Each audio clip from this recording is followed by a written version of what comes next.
just a little bit more information, okay? Reason I'm going to do that, Scott, is because I want to get you and Kimberly approved. That's all my job is to do, is to get you approved.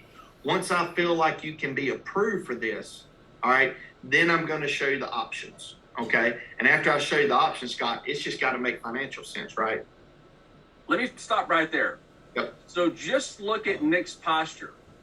This is why it's important that at the very least they see you. Because as I'm listening to Nick talk, his posture is making me relax. Yeah. So it's just look at the way he's sitting back. He's talking with his hands. I feel like I'm sitting there in front of him and, sitting in the living room or at the kitchen table, and he's just talking to me. I feel comfortable with him because of his posture. We talked about that last week. Okay. Yep. So the why behind everything that I just said was I'm setting the tone for the rest of the conversation. I'm cutting off the conversation piece. I've developed some rapport. I know Bill Lampy has the WFWF. We use CORE, children, occupation, recreation, emotion. Okay, we don't do the emotion. We just talk about children, occupation, recreation. What do you like to do? But I keep it shorter. The more and more I've done this, I keep that shorter, okay? Because I feel more confident in what I'm doing. I don't feel like I have to develop that close of a relationship with the individual to get the sale. Before, I had to feel like I had to get that relationship built before I could get the sale. I'm more confident in what I do that I don't have to do that. I do chit chat to make them feel comfortable. But when I say, all right, Scott, what I'm going to do, I'm going to gather just a little bit more information. The reason I'm saying I'm gathering just a little bit more information because I want them to be as truthful as they can when I do the needs analysis sheet, all right, to get you approved. All right, so I'm putting a little doubt in their mind whether or not they can even get approved for this. Okay, it's a psychological thing because that's the truth, right? We don't know if they can get approved for this. All right, so once I feel like I can get you approved, because I work for 15 different companies, so I'll be able to give you the best rate. All right, so I'll say that. And then I even go to my right side and say, once I do that, then I'm going to show you the options. I'm like carrying the options and I'm handing them to. I know that may sound silly to some of you, but it works for me. All right, so I'll say, Scott, once I show you the options available to you, then it's got to make financial sense. So I'm letting them know that I'm not trying to, it's just got to make financial sense. And when I say financial sense, Scott, they'll be like, yeah. It's almost like they're relaxed. So I'm letting the guard down as much as possible for them to feel comfortable in my presentation. All right. So, Scott, what I'm showing the mortgage balance for Rocket is $150K. Is that right? That's right. That's about right. So I already know what that is. I'm just verifying it from the lead. Okay. All right, Scott, was this a refinance or is this a new home for you guys? Refi. Awesome. 75-80% of the clients we deal with are doing refis. All right. Their interest rates are really good. Oh, yeah. All right. So, Scott, I say that, letting them know that that's what the people we deal with. That's most of the people we deal with on a daily basis. They're refi. I'm making them feel more and more comfortable through my process, okay? Because my goal at the end is to not have any objections. The ones that get the most sales have less objections, through the process. All right. Now, Scott, on the refinance, did they do an appraisal? Did they tell you what the house was worth? Yeah, they did. It's around 225. Around 225. 225 okay. And some change. So 225. If my math's correct, all right, if you had to put a for sale sign in the front yard next month, you got over $75,000 in equity. Right. That's a lot of money. Oh, yeah. That's a lot of money. If you don't hear anything else I say the rest of this conversation, Scott and Kimberly, hear me on this. That's what mortgage protection is. We want to protect that equity that you got in the house. All right? Okay. And why do I say that, guys? I stop and I say that because 85-90% of the people we deal with aren't going to get a $150,000 policy. Right. So I'm teeing it up for equity protection. I'm teeing it up right then and there for equity protection. I'm explaining the why behind getting a $50,000 or $75,000 policy. I'm explaining the why behind getting only 2 or 3 years worth of mortgage payments right then and there. The second question I ask on the needs analysis sheet explains the why before I even get to the why at the end. I hope that makes sense, okay? Because that's what's helped me out so much in my presentation is that alone right there, all right? So a lot of times you'll get somebody right there in that process. They're going to buy right then and there because they know that they want to protect that equity. They may have cashed in some 401k, to buy that house 5-6 years ago. Their hard-earned money, right, to put down on that payment. That's their money. So when I'm saying that's all we want to protect, we want to make sure we protect that equity that's in the house. I'm trying to press those buttons along the way. All right. No pain, no sale, right? That's right. All right. So Scott, what are the monthly payments? They're right about $1,200. $1,200. Okay. So if I take 1,200, I multiply that times 12, just to be clear. I want to make sure my math's right.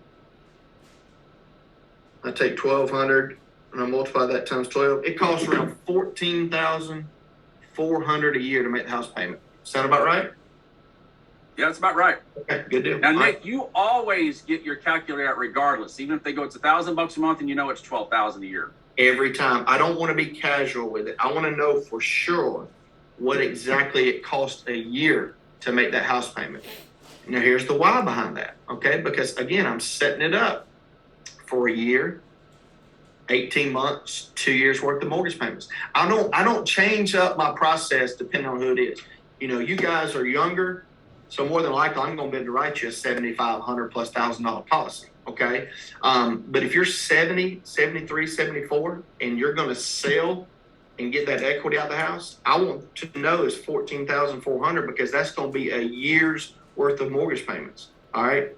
Or $28,800 for 2 years worth of mortgage payments. I'm going to be specific in that. Okay. Again, it's teeing it up to get to the numbers for it to make sense to the client. That's the key. All right. And then I'll get your date of birth. Scott, what's your date of birth? All right.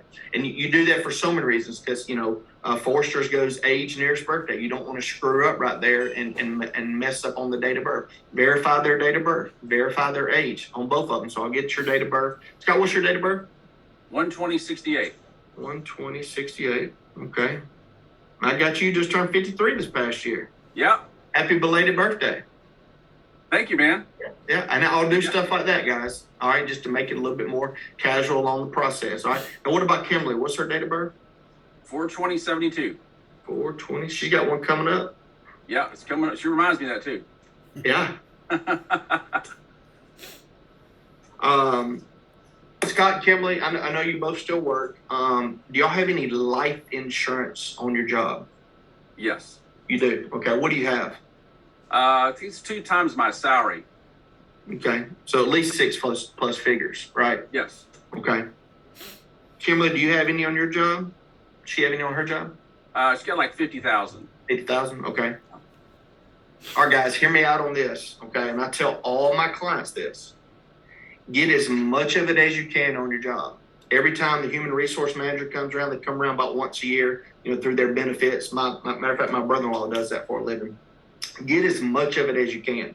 You're up under a group plan, okay? So you're up under like a group term plan, most likely. It's as cheap as it's going to be on the job, okay? Get as much of it as you can afford on the job, okay? All right, I tell all my clients. So let me stop right there. Why do I say that?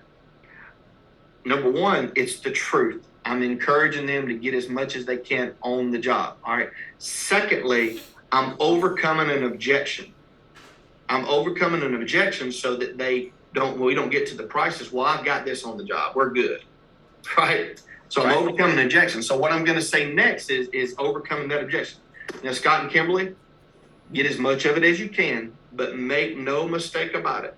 The day you leave that job to better yourself, the day you retire from that job, or God forbid, Scott, if you had to leave because you got sick, like you had a heart attack, stroke, I mean, it happens, all right?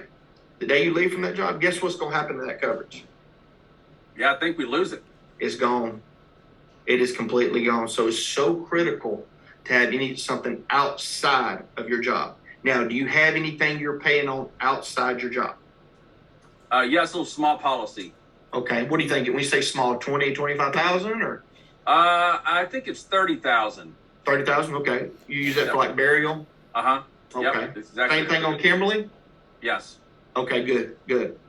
So right there, I've established that it's important to have something outside the job. I took it a step further. She says it's a small policy. So I said, that's used for burial, right? It's not what it is, it's what it does for them. So when I show them what I'm going to show them, it's something completely different. It's not what it is, it's what it does for them. So, and then that's when I get into the health. Okay, Scott, you guys look great, man. How's your health? Good. Good? All right, any heart attack, stroke, cancers in the last 10 years? No. You take any medications on a daily basis? No. No medications. So no kind of high blood pressure in the last 5 or 6 years, anything like that? Awesome. Now, what about Kimberly? Kimberly, how's your health? Hers is good.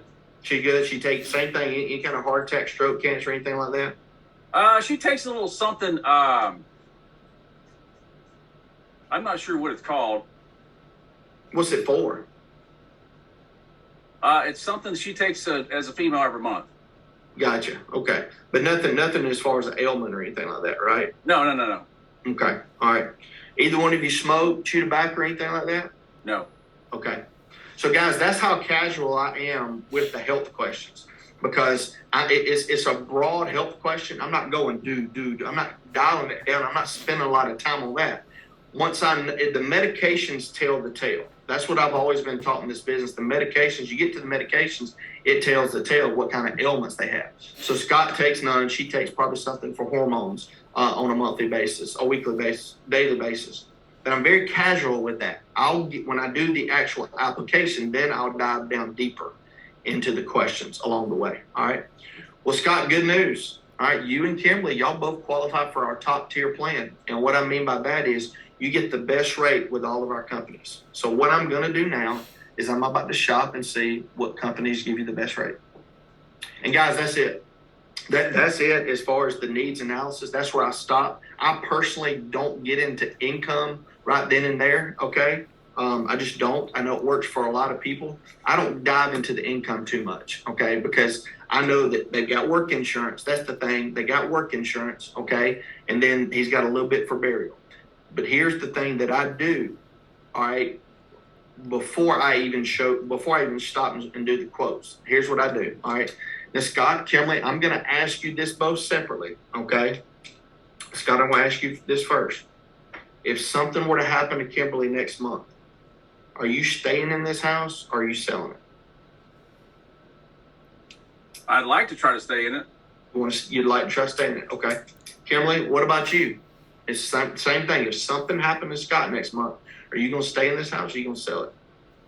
Probably sell it. You said, you guys are a cookie cutter version of everybody we ask that to. One spouse says are going to sell it. The other one says they're going to stay in it. So you guys are a typical American. That's what most of them do. One says they're going to stay in it. One says they're going to sell it. All right. But let me see what I can do to help you guys with both that. All right. And then I go and get the quote. So that's it, guys. That's the why behind it. That is the question that I ask. I don't pry them too much with questions. And the reason I say that, it's a personality thing. You know, it's if somebody's prying me with a bunch of questions, I check out. You know, I stop, right? If I go to the doctor, no, you know, I'll feel like that for them. No, you know, I don't want to be asked a bunch of questions. That's just me. But that's how I'm portraying it to the client. So in my mind, I believe they don't want to be asked a bunch of questions. So you got to do what you feel most comfortable and confident in on your presentation. But that's for me. But that is the question that I ask is, are you going to stay in the house? And I get very relaxed in it and I wait. So I ask that because it helps me dictate what kind of numbers I'm going to show them. And while I'm getting them the numbers, those wheels are turning. Because this other spouse may not have really thought, man, he's really going to sell this house as soon as we leave, you know? And then he's thinking, man, she wants to stay in it.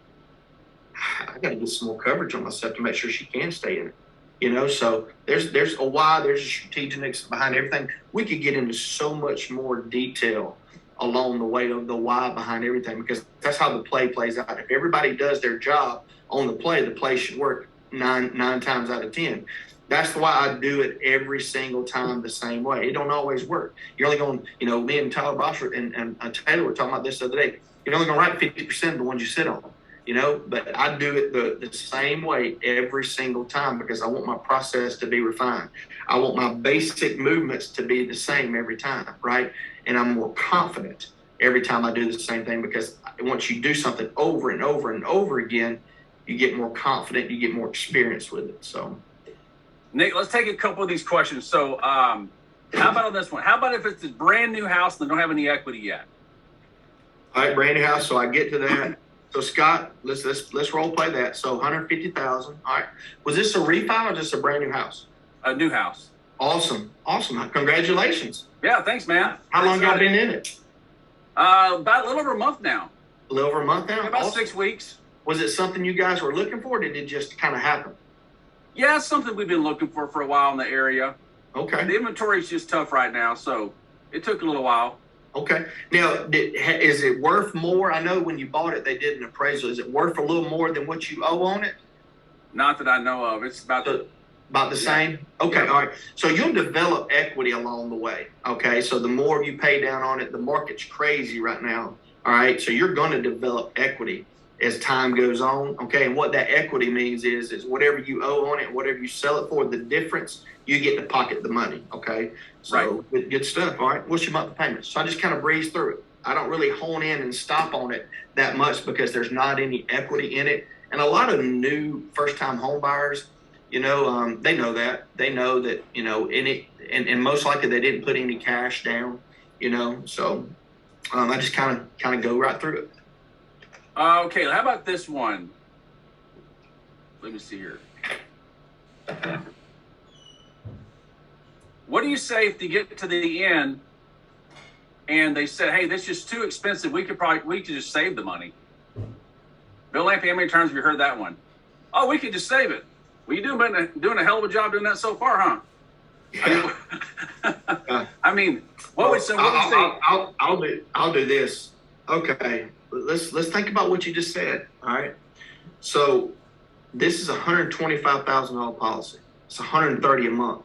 If I take $130 a month and I multiply that times 12, that's only $1,560 a year. Okay. All right. At $1,560 a year on a $125,000 policy, it'd take you 80 years to put that kind of money into it. My plan goes into immediate effect after the first payment. And we've had clients that as soon as they make one payment, God, something happened to them and it pays off. I mean, you're 60 years old. You'd have to live to 140, And I just call them out right then and there, because that's ignorant. It's just an ignorant statement to say that. Yep. Okay, how about this? What if you have someone who says, "Yeah, I've got a policy outside of my job. It's about $500,000." About $500,000. Awesome. What's the name of the company that you got it with?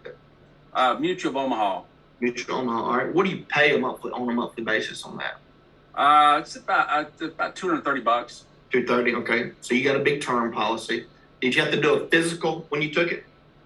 Yes. Okay. Good. All right.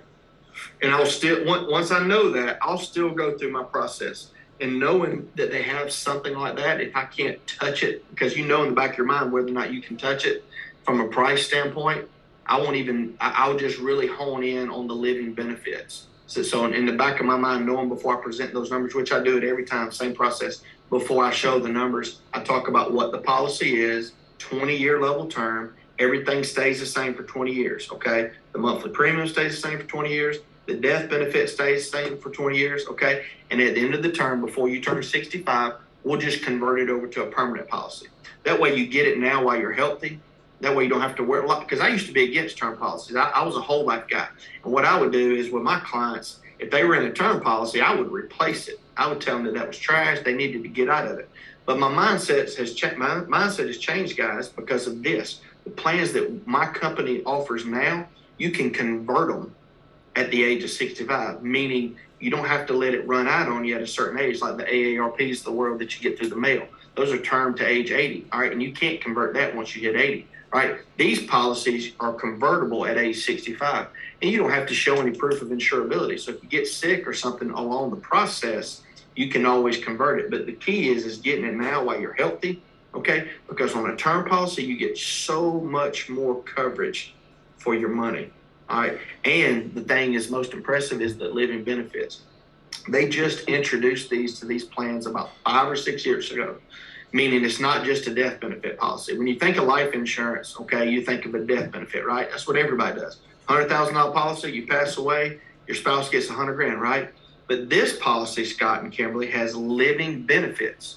So if you ever become critically, chronically, or terminally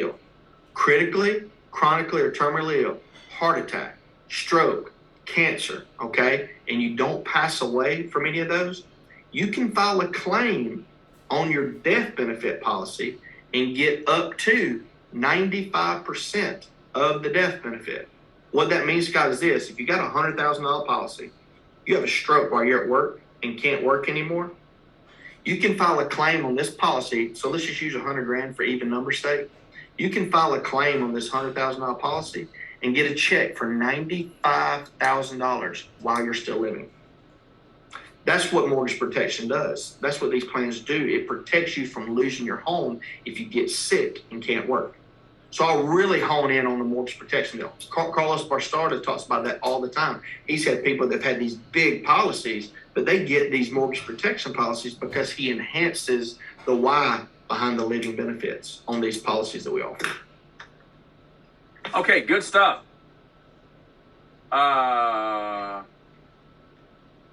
When do you get the medications? Do you do it during the needs analysis?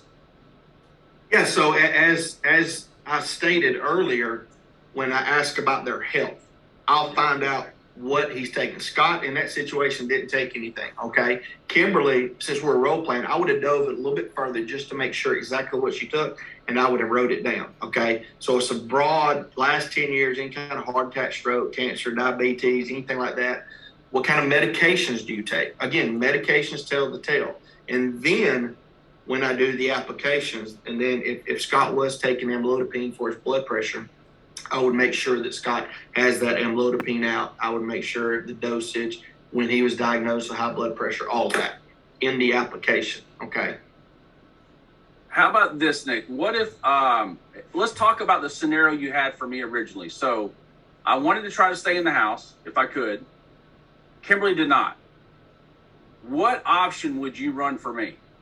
So what I would run for you, $150,000 mortgage, all right, at 53 years old, $150,000 mortgage at 53 years old.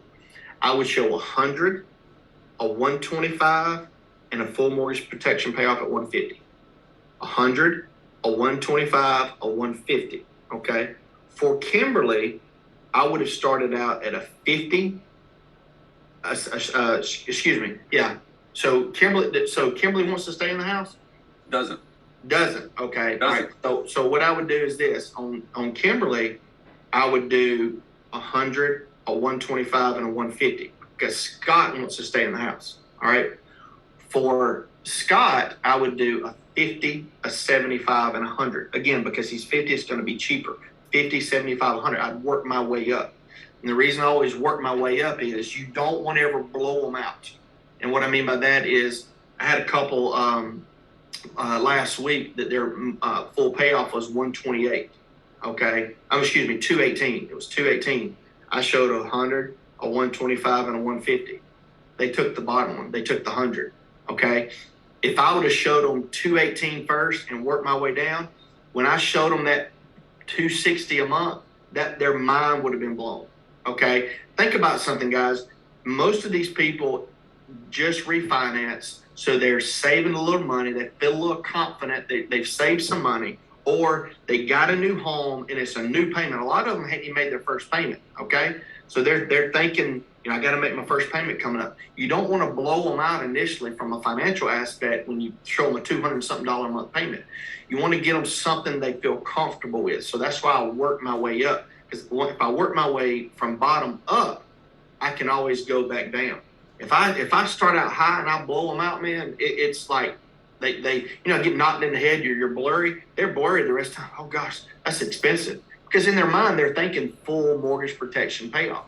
And as Noel said something a few calls back that just makes sense. It's like most people in your situation do this. I say that a lot of times. Most people, because people want to understand that hey, this is what most people do. So this would make the most sense. So most people in your situation, Scott, they don't get full mortgage protection payoff, okay? Because you want to stay in the house. Kimberly wants to sell it. So what I'm going to do is I'm going to show a 50, a 75, and 100. That way Kimberly can at least get a $50,000 plan, all right? It's going to be almost 4 years worth of mortgage payments, which is plenty. She really only needs a year or two, to sell the house and get all the equity out. For you, we're going to try to get as much cash to you so you can stay in the house as long as you want to. So let's go back on those options for me: 50, 75, and 100. Yep, 50, 75, 100. What that's going to do for them. Yep, so 50, 75, and 100. All right, so here's what I'll do. All right. All right, guys, in y'all's situation, all right, you told me that, Scott, you want to stay in the house. Is that right? Yeah. You do? Okay. Yep. Emily, you just told me as soon as something happens, Scott, you're going to sell it, right? Okay. Yeah. I don't think we need to put as much coverage on you, on Kimberly's, Scott, as we do on you. On her, because you want as much cash as you can possibly have to stay in the house. Kimberly, I'm going to start out at the bottom, okay? Because the lowest we can go is 50 grand on these plans. All right. I'm going to start out at the bottom because that gives you a few years worth of mortgage payments, gives you some plenty of times. Things are going to come up. Bills are going to come. You're going to lose his income. Bills are going to come up. All right. So I'm going to start out at the bottom one because Scott is approved at our top tier. All right. So I'm going to start out at the bottom. That way it gives you some cash to get the house ready to sell. All right. So Scott, on you, the $50,000 plan, it's only $46 a month. That's it, $46 a month. All right. The $75,000 plan, it's only $60. That's it, $60 a month, Scott. All right. And then the 100 grand, it's only $75. So the 50 is 46, the 75 is 60, and the 100 is only 75. All right. Kimberly, here's what we're going to do. All right, on you, Scott wants to stay in the house, so we're going to give him as much as possible. The 100 grand on you, it's only $82. Only $82 a month, okay? The 125 is only 100. And the full mortgage protection payoff, you're only looking at 125,000. That's it. That's all you're looking at, 125,000. So 100 is 80, 125 is 100, and the 150 is 125. Guys, you know your budget a whole lot better than I do. Let me know which one makes the most sense for you guys, and I'll get you approved. So what you want to do is, as you're going through those, like Nick's talking about, and he's presenting that 50,000, right? Here's what that 50,000 would do. It's going to give Kimberly 4 years worth of mortgage payments. You got 4 years worth of mortgage payments. You stick the money in the bank and know for the next 4 years, you don't have to worry about losing the house or paying the payments. You've got the money for it. Gives you time to grieve, pack, whatever you want to do, but it gives you time, 4 years. And then take that $14,400 a year that they're paying the mortgage payments, and then divide that into the $75,000, right? And whatever that's going to give you. I didn't do the numbers on it yet. Bill Lampy could probably spit off the top of his head. But let's say it's going to give you 7 years worth of mortgage payments, 6 years worth of mortgage payments. And then that top one's going to give you, let's say it's 8 years worth of mortgage payments. So which one do you feel gives you enough time and fits your budget? So explain what it's going to do for them, right? Yep. And same thing, like on the plan on Kimberly, that's going to be for me, that 100,000. Here's what it's going to do for me. Hey, here's what most of my clients do if they want to stay in the house. They take that bucket of money, that 100,000, and your full payoff today is $150,000. You take that $100,000 and apply it towards the balance on the mortgage, and let's say it hadn't gone down at all, still $150,000. Now your new mortgage is $50,000. You can reduce your payments down so that you can afford to stay in it. So remember, it's what it does for them. So it's real important to point that out, because otherwise they just go, 100,000. I don't really know what that's going to do for me. It's going to help me reduce the payments so that I can stay in it because I want to keep it. That's right. And I go, oh, the balance is only 50,000 left over. Surely my mortgage payment would be like a third of what it is now. Hypothetically, right? So it'd be a lot less. I could stay in it. So that gives me what I want. And for Kimberly, again, gives her 4 years worth of mortgage payments, 6 years worth of mortgage payments, or 8 years worth of mortgage payments. It's what it does for them. Right? Got to make sure they know what it does for them. Otherwise, they don't see the value in it. That's right. And if they now get off this the video with you and then see some advertisement saying I can get $500,000 for $41 a month, they go, oh. If they don't know what it's going to do for them, now they're going, I just got ripped off. Not knowing they would never qualify for that plan they just saw on TV, by the way. But what this does for them is they go, I didn't even think about that 100,000 I just saw on TV. Because what I have for myself is, I got a bucket of $100,000 I'm going to put towards that mortgage and reduce it down so I can stay in it. So it's what it does for them. Questions about that, guys? As we're wrapping up here.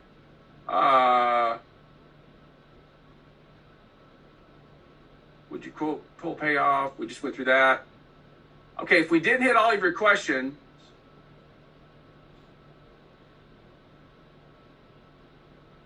hang on one sec here. See if there's anything else. Okay, Nick, what if they say, hey, listen, that bottom one's still too expensive? Absolutely. So let's see what we can do. I can go 75 on Kimberly, and like I said earlier, the bottom is 50. Okay, that's the lowest we can go is 50K. Let's hit this last one, and then I'm gonna save your chats, and we'll hit some more of them tomorrow.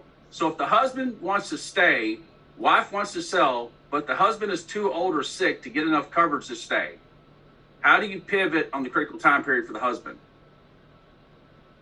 So the husband wants to stay, but he's too old or sick. Well, it doesn't matter if the husband is too old or sick because you're protecting coverage is on her opposite spouse. Yep. That's the deal. So let's say it's the wife's situation. Let's say the wife's got some stuff going on. I'll do whatever I can on a final expense policy to get them as much coverage as possible so the other spouse can stay in it as long as he wants to. Because they'll go up to 35 grand. If you have to go to multiple policies, you can go to multiple policies. So I think most final expense policies go 30, 35 grand a piece. So just max them out. You can max them out on a couple of different policies. But what you got to do, you got to be honest with them. Yep. Just to be honest with them, say, hey, listen, here's what you qualify for. Yep. Now let's see how we can get you as much money as possible. Yep. So that you can stay in as long as you can. Yep. That's exactly right. Okay, last one. How far are you going into the health during the needs analysis to find out what's going on? Are you waiting till you hear something that triggers something in your mind knowing hey, that could be a problem for me? Let me ask more questions about it. Yeah. So give me a scenario. All right. So Scott, you look good, man. How's your health? It's good. It's good. Okay. Any kind of heart attack, stroke, cancers, anything like that in the last 10 years? Yeah, a little stroke about 3-4 years ago. Okay. Was it over 2 years, Scott? Has it been over 2? It's 3 years ago. 3 years ago. At least okay. 3 years ago. Okay. Maybe. Are you a diabetic? Yes. You are diabetic. Okay. Are you on insulin? Yes. Okay. You take anything for pain? Like there's a medication called gabapentin that you would take for pain. Yes, I do. You do? Okay. So, yep. So has doctor ever diagnosed? You read my mind, aren't you? Yeah. Has doctor ever diagnosed you with neuropathy? Yep. Got it. Okay. All right. And then I'll go to the next, knowing that I can't qualify him.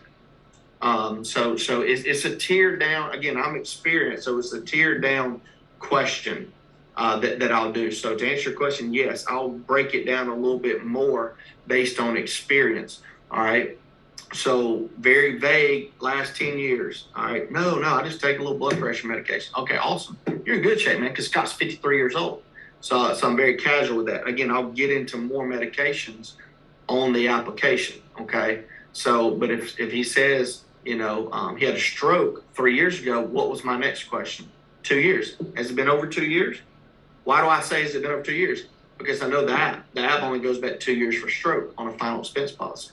Then I hit the diabetes. Okay. I ask them about diabetes and because, combinations of the blood thinners and everything with that. So, all my diabetics, I'll ask up front if they have ever taken gabapentin, because that's a heartbreaker. And you got somebody that's a diabetic and know you can get them approved if that gabapentin pops up. you're in trouble a lot of times. Yeah, and listen, utilize the underwriting guides that are in the training center. Also, the underwriting toolkit. Utilize the underwriting toolkit. So use those and ask those questions from the toolkit so that you'll know what they qualify based on the information you put in there. All right, use the tools that we have there. Okay, tomorrow we're going to stay right here in the appointment this week. We're going to dive deep in a little more, answer some of these questions about the needs analysis section to clarify some of your questions that you have. And then we're going to go, how do you transition from the needs analysis to running the options? We touched on that a little bit today, but we're going to talk more about that tomorrow, about presenting what it is, but also what scenario. Again, you guys can throw some scenarios at me tomorrow going, okay, well, they both said they would stay in the house. What would you do? We'll talk about that tomorrow. And Barry Clarkson is going to be with me tomorrow, so don't miss it. All right, guys, go out there and get your 6 appointments today. Thank you, Nick. Good job, buddy, as always. Good stuff. Have a great day, everyone.